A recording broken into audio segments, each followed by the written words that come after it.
Digital மார்க்கெட்டிங்கிறது வந்து பார்த்தீங்கன்னா multiple கேட்டகரியாக வந்து இருக்குது. ஒன்று வந்து ஆர்கானிக் ஆட், இன்னொன்று பெய்டு ஆட். ஸோ ஆர்கானிக் ஆடுங்கிறது வந்து பார்த்தீங்கன்னா நம்ம ஆடுக்குன்னு வந்து காஸ்ட்டு ஸ்பெண்ட் பண்ண மாட்டோம்.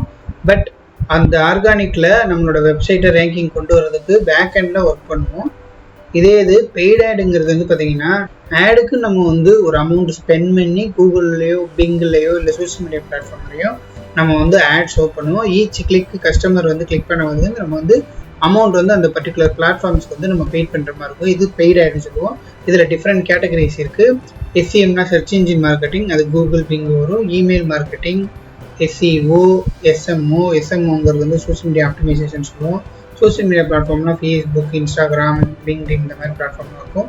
ஸோ இந்த மாதிரி ஒரு டிஜிட்டல் மார்க்கெட்டிங்கில் கோர் காம்பனன்ட்ஸ்னால் என்ன அப்படிங்கிறத பேசிக்காக அண்டர்ஸ்டாண்ட் பண்ணிக்கிறதுக்கு நம்ம டிஸ்கிரிப்ஷனில் இருக்க லிங்க்கை கிளிக் பண்ணுங்கள். அப்படி இல்லைன்னா இந்த வீடியோட எண்டில் வந்து ஒரு லிங்க் வரும். அந்த வீடியோட லிங்க்கை கிளிக் பண்ணிங்கன்னா நம்ம வந்து பேசிக்காக என்னென்ன கேட்டகரிலாம் டிஜிட்டல் மார்க்கெட்டிங்கில் இருக்குங்கிறத டீட்டெயிலாக எக்ஸ்பிளைன் பண்ணியிருப்போம். கண்டிப்பாக பார்த்து யூட்டிலைஸ் பண்ணிக்கோங்க. ஏதாவது டவுட்னா கண்டிப்பாக கமெண்ட் பண்ணுங்கள்.